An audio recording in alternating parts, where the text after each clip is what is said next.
So now it's the first talk of Laurent Desvillettes, and he will talk about kinetic and fluid coupling for sprays. Okay, thanks a lot. So it's always very, very nice to have the opportunity to talk here.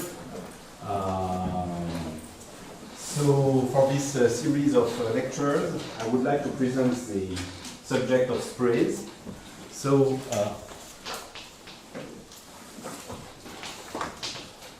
let me first give a very rough definition of what are sprays in the context of engineering. This means that you have a complex flow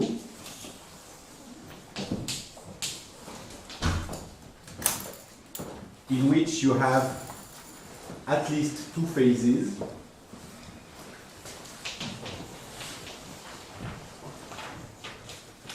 One is a gas, which is sort of surrounding a certain number of tiny objects, and in the strict sense, you have a lot of liquid droplets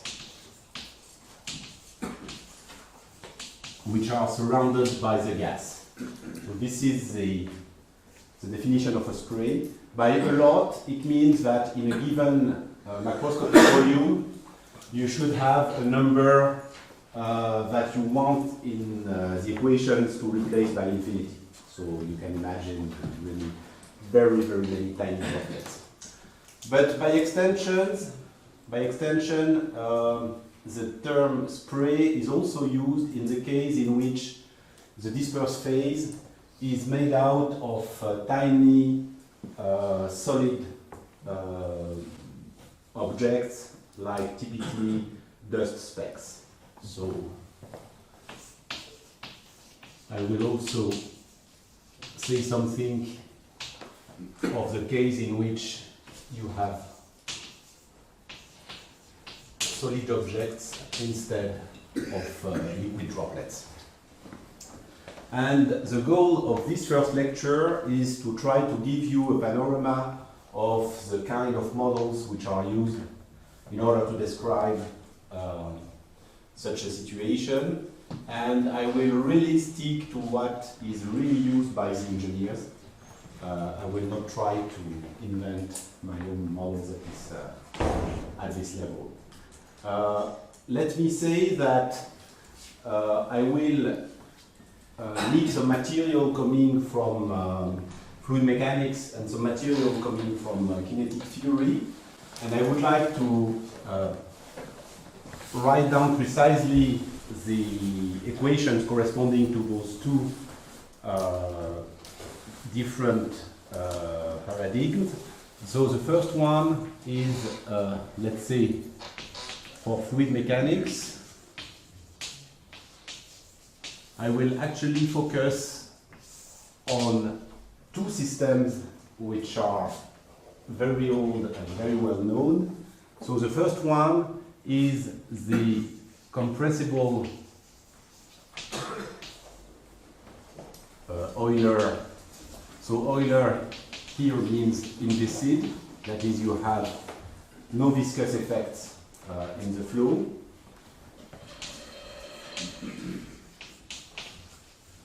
And in order to remain simple, I will not write down equations for the energy in the Euler system, which means that I will make some assumption which is sometimes called isentropic or barotropic, which means basically that the pressure will be a function of the density and not a function of the density and the temperature. Okay? So let me write down what it means in terms of equations. I will have two quantities, which are the density of mass of the gas at time t and point x, which I write like rho of t and x, and it is non-negative. And I will have the velocity of the gas at time t and point x, and this will be an element of r to the 3. And as I said, the pressure will just be some nonlinear function of rho. Okay. So the first equation is the conservation of mass, and it says basically that the molecules of the gas are transported at the velocity u at the point x. Okay. So mass is transported like this. And then we write down Newton's second law, which says basically that the variation of momentum is related to a force, and here the force will be the pressure force, which acts on the molecules of the gas. So this will be written in this way.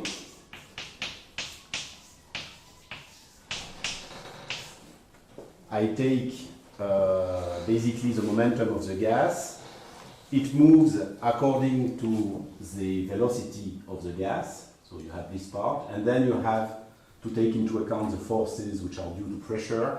And so you will have here the gradient.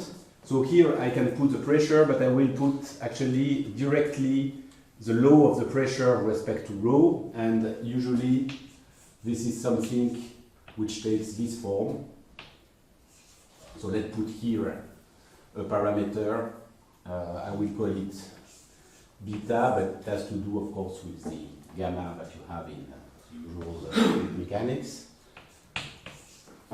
So here you get 0, and you have a system which is closed at this level, and this is the system that I will use when I will consider a gas which is compressible and inviscid. For those of you who don't like the tensorial notations, let me say that here what it means is that if you write down the components, this just means this.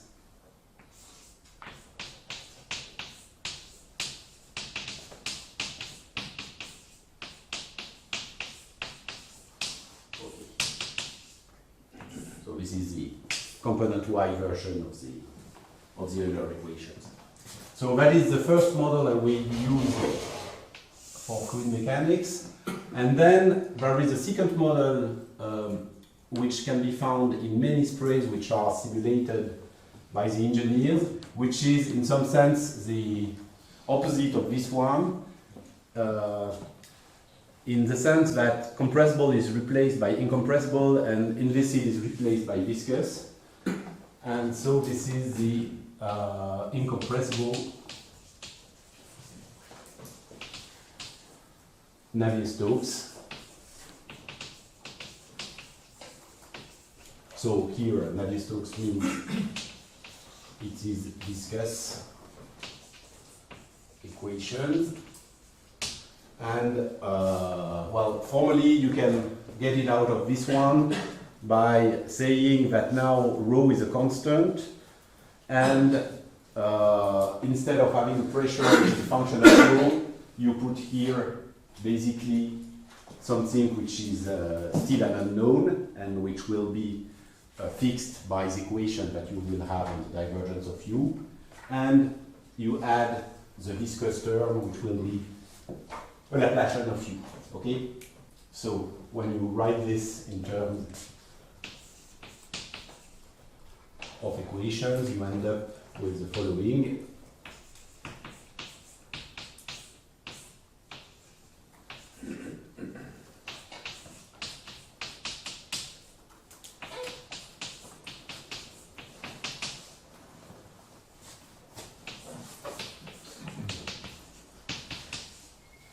Okay, u is still a function of t and x.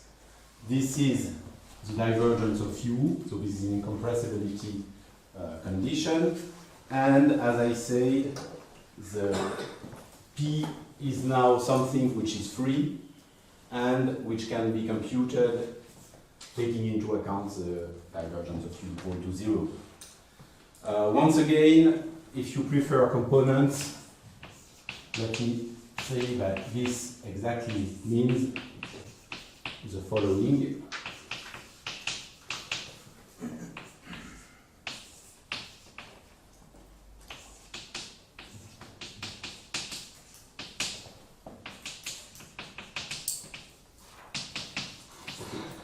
So those are the two models that I will use for the description of the gas, of the gaseous phase.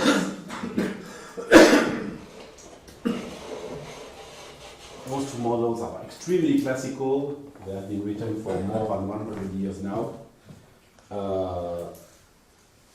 And they have been studied at the mathematical level, of course, a lot in the last 20 to 30 years. So that is for fluids, and now the material I would like to introduce for the droplets, or the dust specks if you prefer, is coming out of traditional kinetic theory.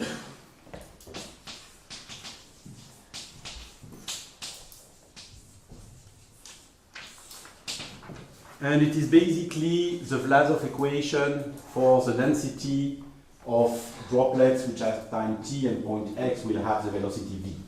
So now the unknown is f of t, x, and v, and this is a density. To be precise, this is a number density, it's not the mass density, it's number density of droplets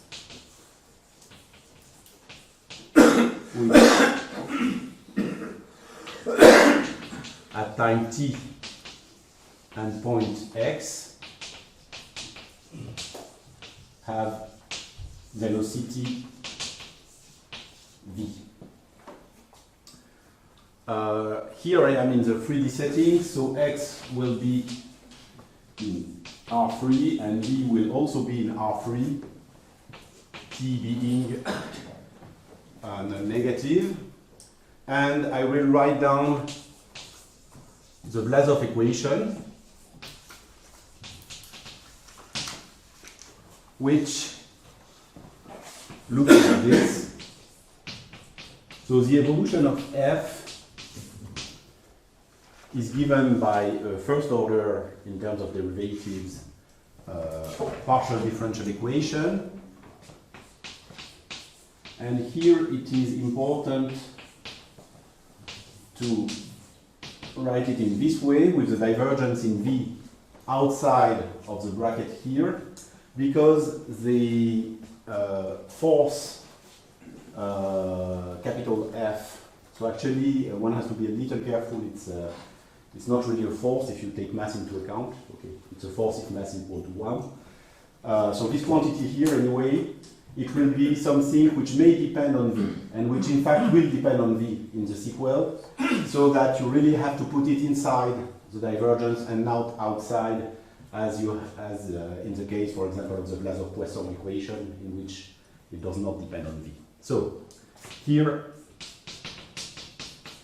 f is a given function, as long as it is not coupled with the rest, f is a given function of t, x, and v, which represents the force if mass is 1, which represents the force which is acting on the droplets in the stream. For those of you who may not be familiar with the Vlasov equation, the only point to see here is that this equation in some sense summarizes all the possible initial data of the ODE system, which would be x dot is equal to v and v dot is equal to f, capital F. So if you look at this ODE system and you pick an initial datum in both x and v, you can check that the direct mass taken at point x of t and v of t is a solution of the equation here. Okay? And in fact, you can take a linear combination of such direct masses and you will see that it is a solution of this. One has to be a little careful because you can also see this as some characteristics equation for the PDE. But if you want to solve this explicitly in terms of the characteristics, then you have to be careful that capital F depends on V, and so if you put it outside of the divergence, you will have some extra term coming here, so that there will be an exponential factor in time in the characteristic, in the explicit solution, let's say, by characteristics.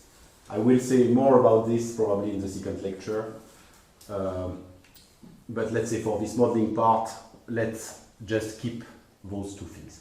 So the whole point is the following now, that if you take the gas by itself, then depending on the conditions, it will solve one of the two equations above.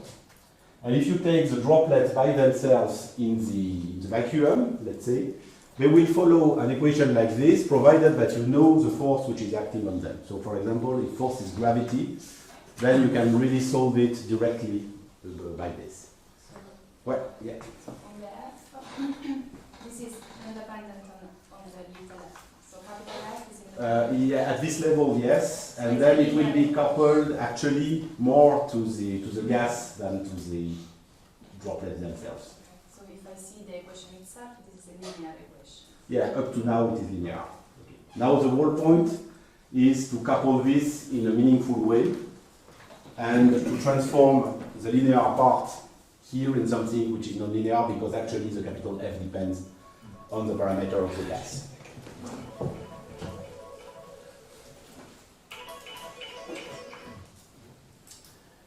Okay, so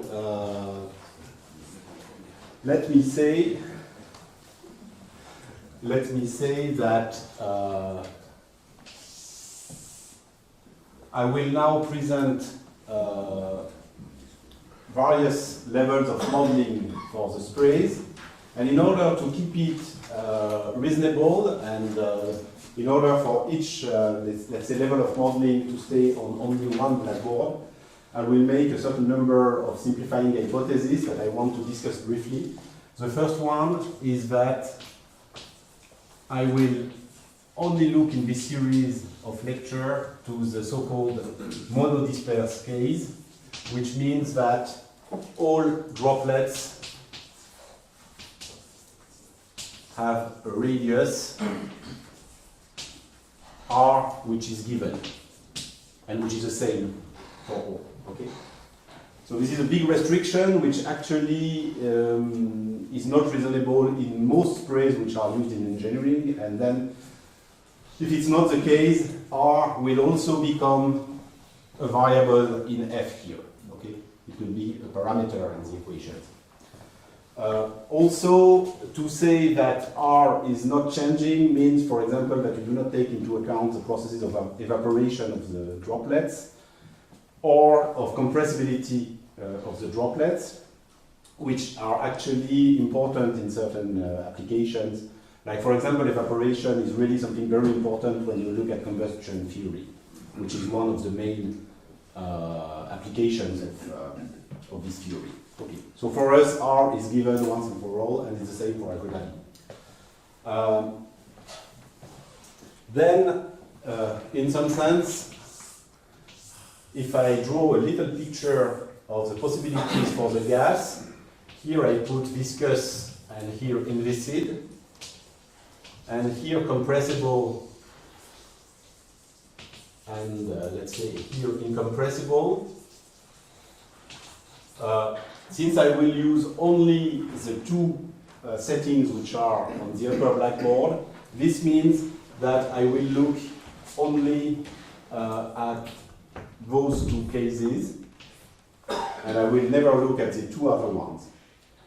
So, let's say in my experience, all models of sprays which are used in the engineering world are either of this type or of this type, and never of the two other types. And in particular, I've never seen anywhere, let's let's say, incompressible Euler equations used. And I think it makes sense. Excuse me, but Yeah. the force in that case should be zero. Of course. So that's something I will say a little more about then. And also, I've never seen anywhere the compressible Navier-Stokes equations used for the sprays.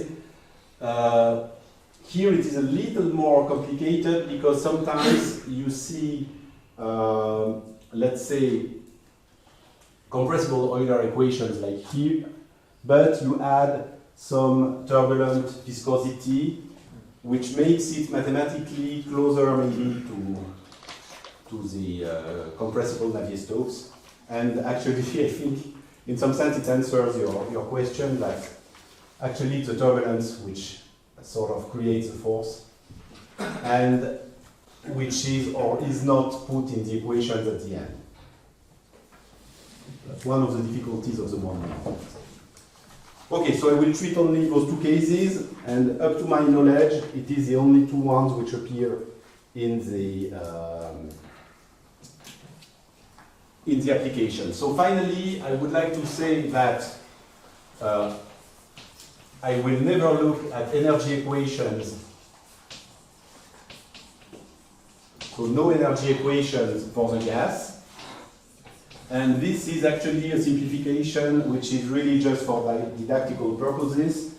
In most applications, it is very important to keep an equation of energy for the gas, because actually the energetic processes are very important, for example, for combustion. So this is really something which is done only for presentation. Also, it is quite common that when you put some energy equation for the gas, then you take into account also the internal energy of the droplets.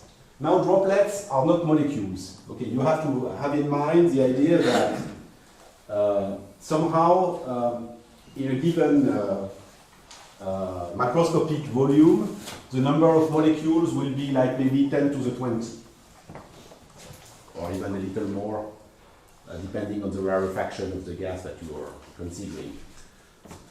The number of droplets in typical applications, it would rather be like maybe 10 to the 10 or 10 to the 12, something like that. So I would say half the previous number, but of course in logarithmic scale.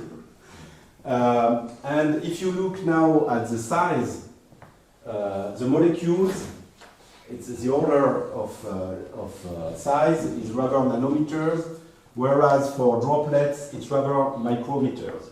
So from the point of view of humans, those droplets are really very tiny, they are microscopic, you cannot see them. But actually, from the point of view of statistical mechanics, they are macroscopic objects. They are made of like maybe 10 to the 12 molecules. So it's not reasonable at all to consider that they are not statistical objects. So as statistical objects, they have a temperature. You can measure their temperature, for example.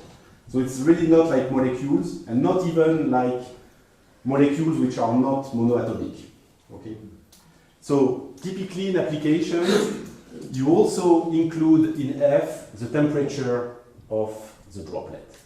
Now if you put R and T as variables here, you see that you already have like, let's say 7 plus 1 plus 1 equals 9. So you have like 9 variables.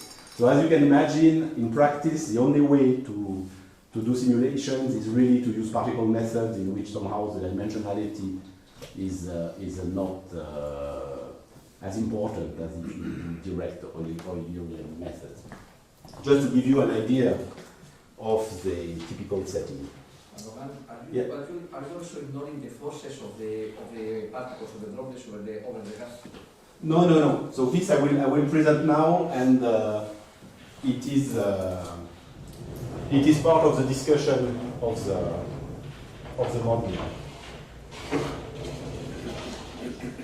So.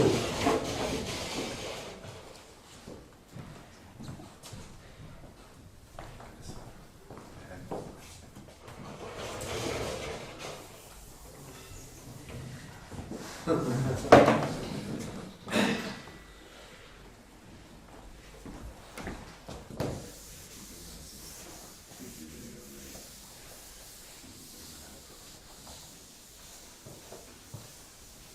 is really wonderful.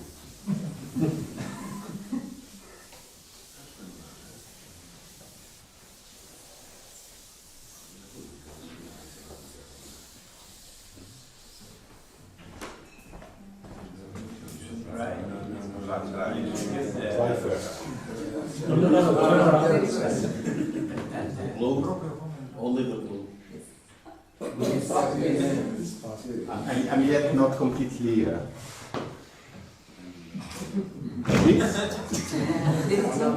Orizzontali, è successo a orizzontali. Like this. No.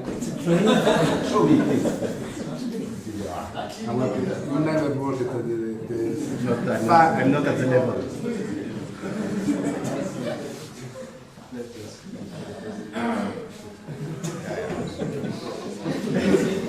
not at the level of Hilbert.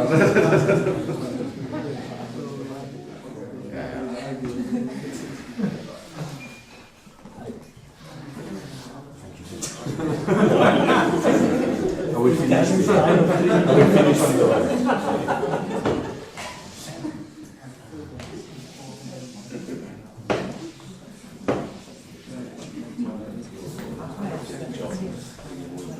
Okay, so I would like to present actually 3 levels of modeling, and I will try to explain what are the advantages and the drawbacks of each of those levels. So the first one consists in saying, well, let's suppose that the number of droplets is not that big.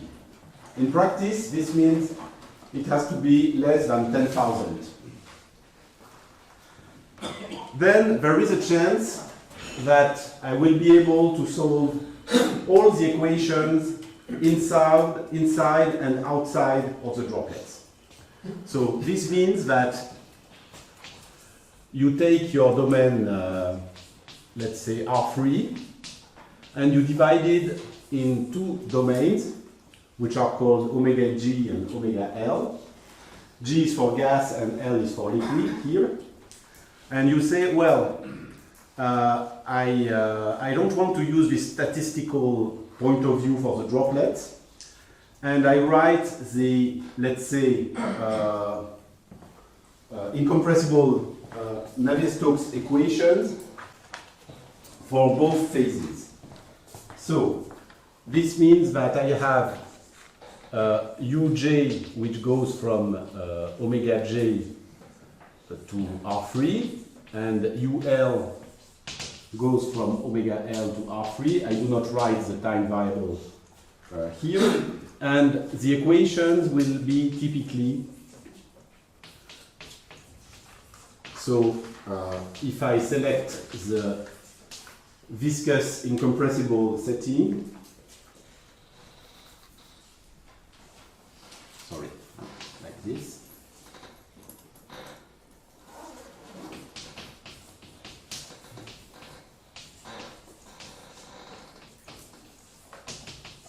So this is true in omega j, and you write the same for omega L,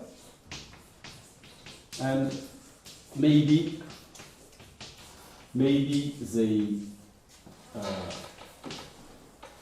viscosity nu j and nu L are not identical, and you complete that with the incompressibility condition for both phases, so like this. And at this level, the coupling is done by just saying what happens on the interface between the 2 domains. Okay, so you have to add boundary conditions on d omega L, which is equal to d omega j. And the important point here is that this decomposition also evolves in time. Okay, so both those sets are also unknowns of the problem. And one has to think a little bit about what to put at this level in order to have something which is formally well posed in the evolution. Okay? So if you do that, then it becomes really a problem of fluid mechanics, but actually a very hard one from the point of view of math. So if you try, for example, to show I don't know, existence or whatever for this problem here, it is very hard. And actually, there are very few results in this direction, and usually it's a small time results. And from the point of view of simulation, so if you try now to write down a numerical method for that, it is also quite hard to write down.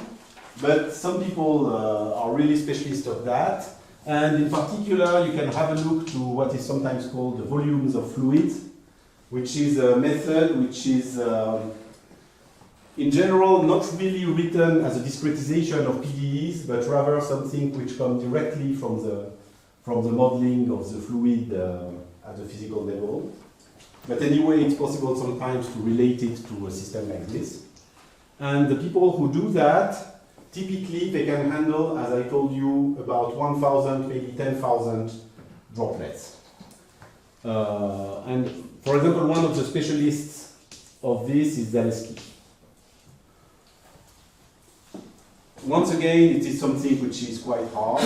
And for example, it is used in situations in which you have one big droplet falling on water. And then you can see this kind of pictures in which you have very small droplets which are coming outside. And if you want to, let's say, get one simulation of this, you have to use a model like this. But as you can see, the number of droplets which are considered in that case is very small. Okay? So the restriction is that this is not suitable for systems in which you have many droplets. Yeah. In that case, can you take into account the interaction between droplets? Or yeah, in principle, everything is taken into account in the boundary condition. The boundary condition, it's just the boundary condition. Okay. But of course, this is something that can be discussed because, I mean, it really depends on what kind of physics you assume. And typically, people doing both methods, they will tell you that there are a lot of problems in cases in which, for example, you have one droplet which becomes two. Yeah. So at some point you have some topological change, and then usually there are both numerical and modeling issues which are related to that. But this boundary condition can be made explicit? Yes. I mean, each model is different, of course. Each model is different. But so I mean, this is that in your exposition, the boundary condition are missing, just to understand. I'm not a specialist of this, I mean, so I don't want to write them down. There is a family of boundary conditions for which it should work. Yes, Okay. in principle. Then, if you try to see what is done at the rigorous level in terms, let's say, of small time solutions, which is the only reasonable thing, you can see that there are very few rigorous results about this. But I would say that all of this is very interesting, but it is not really useful for the engineering in sprays. It is really useful for different things, like really, it's more. I would say it's more used by physicists than by engineers.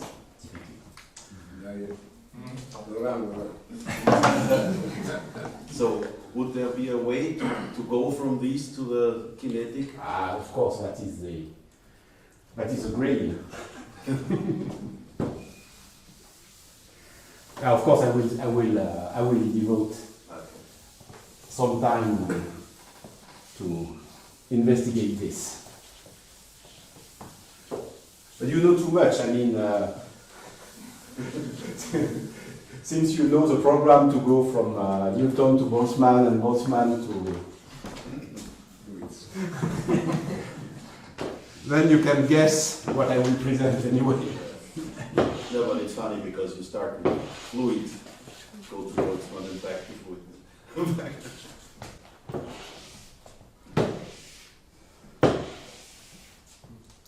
Let's say that here microscopic is of course at a second level in some sense.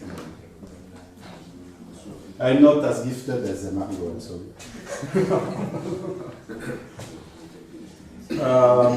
So then I would like to present what is sometimes called the macroscopic modeling, and this is presented in books as sometimes as a multi-phase flow equations.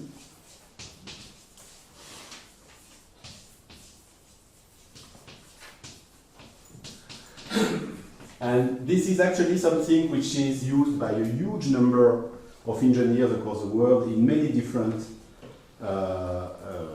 for many different applications. So the idea now is that there are many droplets, and so you sort of renounce trying to see what is the precise behavior of each droplet. And you say, well, let's look at a given small but macroscopic part of space, and then I will say that in this volume, small volume of space, there is a certain quantity of gas and a certain quantity of particles. And I will try to write equation for this quantity. So this quantity is measured usually in terms of volume.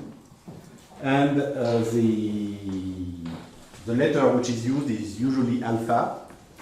So this is something which is between 0 and 1, and this is a volume fraction of gas. Actually, it would be much easier to work with the volume fraction of liquid, but the history is such that it's always defined in this way. And so now I will try to write down fluid mechanics style equations which take into account the fact that you have both phases present at the same time at the same point. Okay? So people write things in this way. So now for reasons which I will explain later, instead of writing the incompressible viscous equations, I will write the compressible inviscid. Okay? So here, compressible inviscid.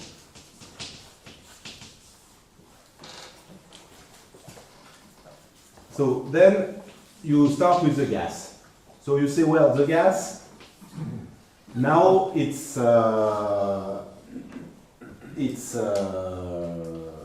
density of mass, it is rho j in the part in which there is no liquid, but now there is liquid, so actually its density is not rho j anymore, but alpha times rho j. Okay? So I write an equation on alpha times rho j instead of rho j. Okay? Well, then this is just convected with the velocity u, and now the velocity u I write uj because the gaseous phase may have a different velocity from the droplets, or for the liquid phase if you prefer. So you write like alpha rho j uj, and you say this is equal to 0. So that is the first equation. Next one concerns the amount of momentum which is transported at the level of the gas. And once again, you write alpha rho j uj instead of rho j uj. And in the same way, you will have here alpha rho j uj tensorial uj. Now comes the first difficulty. What is the force that will act on those things? So actually what you find in all books is that this force has the form alpha times gradient p and not divergence of alpha p. Okay, so it's always written like this. Then you can wonder what p is, which is not completely clear at this level. Okay, so let's write it this way. And usually what is then assumed is that the effect of the presence of the two phases is that there is a strong drag force between the two phases, which means that somehow the two fluids want to have the same velocity. Okay, they have different velocities, but there are strong forces inside which put their velocities together. So what you should write anyway is something which will look like a certain factor times UL minus UJ. Okay? Now what you put in the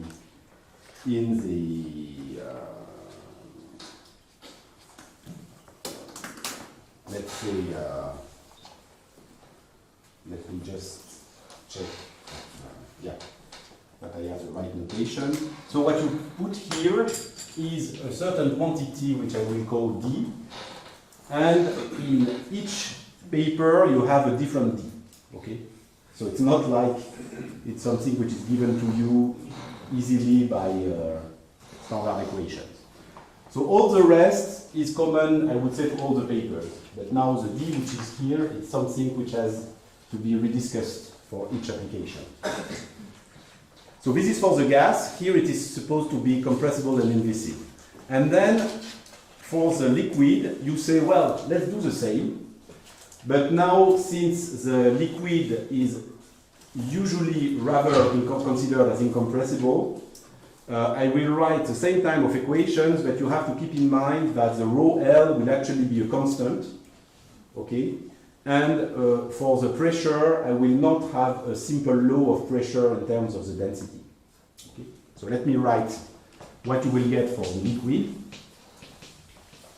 So it will be like this.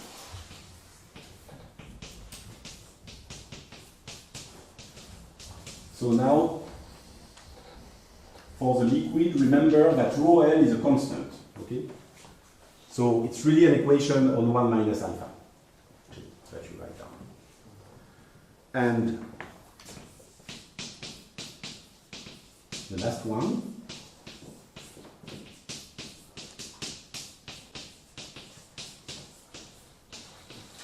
The last one is like this. So you still have the 1 minus alpha.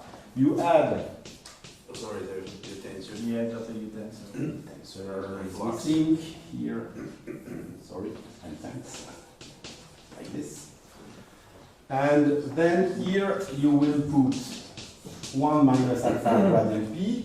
And here you have no choice now. You can put only the opposite with respect to this. Okay? And here I did not comment too much this part here, but the standard assumption that you find in all the papers concerning both models is that it is the same pressure P which appears here and here. Okay?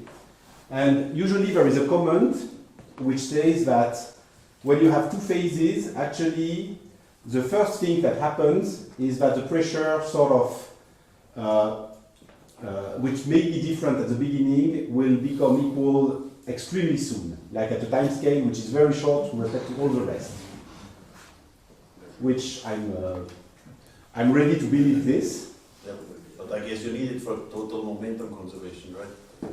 Yeah, so anyway, no, it's not so clear, because then if you integrate in x... yeah, when you add the two equations, you just get the gradient p and you... Yes, yeah, sure. But, well, anyway, let's say that this is what they say. There would be a lot to say about the way those things are modeled, and I will say a lot of those things, but And as you can see now, if you look at the number, so now rho L is a constant. You suppose that this is incompressible for the for UL, and so you have to be careful that the incompressibility relation is now this one. Okay, so it's more complicated, of course, than when you have only one phase. But if you count the number of unknowns, you see that you have rho J, Uj, UL, and alpha NP, and so it lacks one equation. So what happens here is that usually you still use it's not on the board anymore, but you still use some relation between the pressure and the density of the gas. Okay. So it's not the same alpha. It's not the same alpha, you're right, and it was actually, I thought about it when I wrote it, but then of course I forgot. Okay, so it's a beta. Okay, so this is in some sense what you find in books, and let's say that D, I don't want to give you any formula for D, but D is in general a function of many things, including at least rho J and UL minus UJ in, let's say, the... Excuse me. Yeah. But why alpha changes in time? If I give you an initial profile, I don't understand physically why the evolution leave the percent of the two phases. I don't see the mechanism for which alpha changes. Can you explain? Yeah, imagine that, let's say, imagine that at the beginning you have the gas on one side and the liquid on the other side, then they will mix. No, but I think it is just convected, right? Yeah. No, but I think at least it needs to be convected with the flow, right? There is, alpha is a function of t and x. It's not something which is, it's not a function of t only. I mean, it's really something which moves with the... Plays the role of the boundary of the previous, in some sense, right? Basically, here it says it moves with the liquid velocity, right? Okay. So, sorry, I have a question. Yeah. I'm surprised here because the one thing I would have expected is that an alpha dependence of the t. Also, I'm sorry, of course, there is also alpha inside. You're right. It should be 0 for alpha equals 0 and alpha. Of course, it has to have alpha inside. And also, actually, what should be inside is this radius r, which was appearing in the at some point previously, and which actually is a big problem in the sense that at this level, of course, r appears absolutely nowhere in the equation, and this does not tell you in any way that you have droplets, that they are spherical, and that they should have a radius. So actually, this D is really depending on the kind of flow that you're considering, and if it's a flow made of tiny droplets or of big droplets, you will have a different R, but this should tell you in principle what type of flow you should have. So it's considered as one of the, let's say, problems in the modeling, that this is not well adapted to cases in which, let's say, at some point the flow will have tiny droplets and then they regroup and they will get bigger. Because then you should change the D in the modeling somewhere. Okay. But with what I will tell you now, you may think that this is really the last of the problems that we know this. Because now, if you think of it from a mathematical point of view, first thing you should ask yourself is, well, it looks like a system of conservation laws, vaguely, but already there is the fact that the alpha and the 1 minus alpha are outside the gradient. It does not look very good, because if it's really a system of hyperbolic conservation laws, then you will have shocks. And then you know that it will be complicated to define precisely what those terms mean in the presence of a shock. So that's a first drawback, which is well identified by the people who are doing the numerics of this. So non-conservativity. But there is an even bigger drawback, which is that actually when you do the linear analysis of that, and you compute the eigenvalues, you see that there is actually a region in which you have complex eigenvalues. And so this is actually not a system of hyperbolic conservation law. So you have a loss of hyperbolicity, which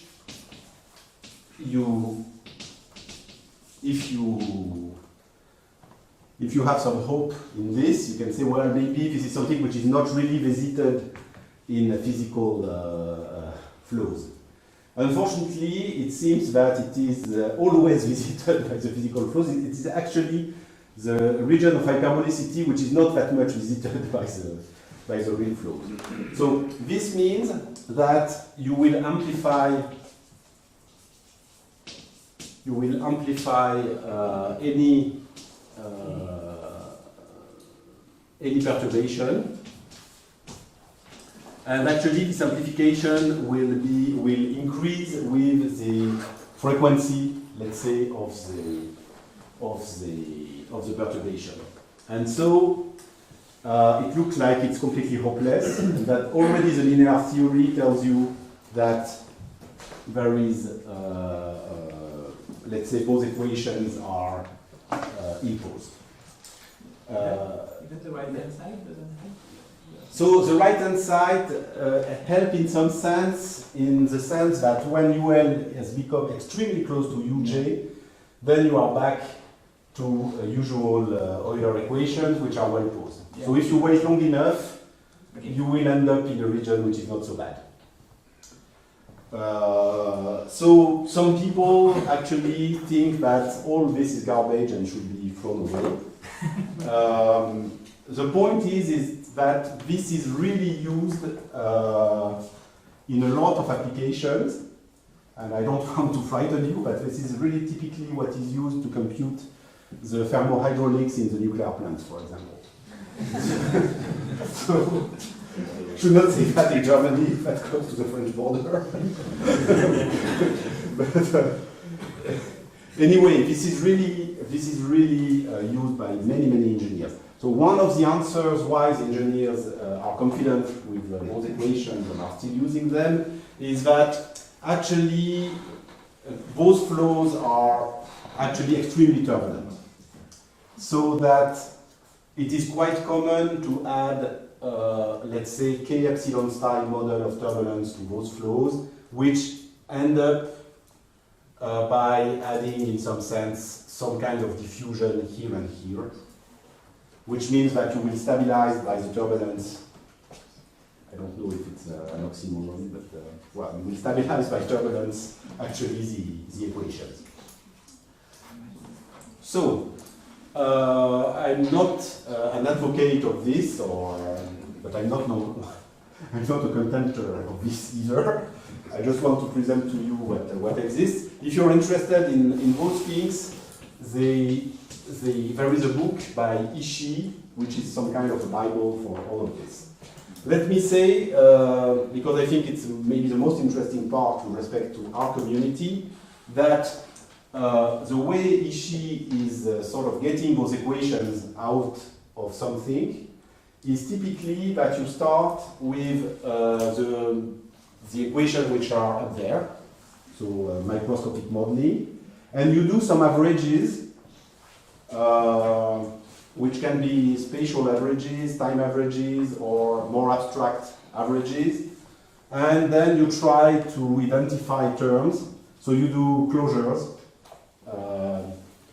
in which you believe or not, and it is very vaguely reminiscent of how you try to pass directly from Newton's equations to, let's say, Euler or Navier-Stokes systems, without going through the Boltzmann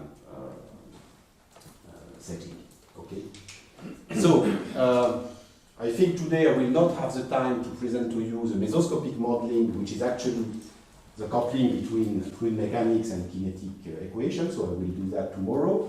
But the whole point is that I would like to give you an idea of what are the links between the microscopic modeling and the macroscopic modeling that you have here when you try to insert this mesoscopic modeling, which is also sometimes called fluid kinetic, let's say in the mass community, or Eulerian Lagrangian in the numerical community, and which is also used in many instances by the engineers. So it's not something like I invented this and I sort of wanted it to look like the program of Hilbert for traditional rarefied gases. It's really something which is used by engineers.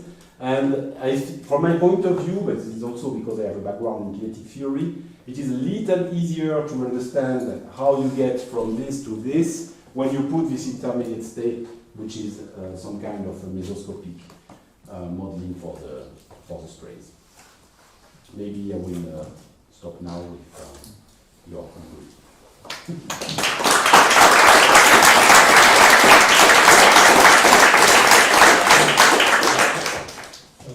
Question? Maybe just a little comment on these pressure terms. Actually, I would write them as a divergence of alpha p, and then the correction term in that I would put on the right hand side, because that is a force where between gases and liquid, right? So that is typically what are doing the people in the numerical computations. Non-conservative guys. They want to use first a conservative thing, and then they hope that the rest is and then the question is, if you have shocks, does the alpha have jumps, right? Yeah. That causes problem. Okay. Somebody else? This loss of hyperbolicity, this loss of hyperbolicity, the problem with this happens usually you have typically things that to create one microstructure, complicated patterns. Normally doing the same constant solution, I guess that doing linearization, you get a elliptic problem in the hyperbolic problem, and typically this is associated to the loss of to the pattern created of microstructure, complicated patterns, or things like that. Is there something, can you say something more in the type of settings in which this type of things happen here? For instance, the ratio of alphas or the densities, where you have this crazy analysis. So if I remember,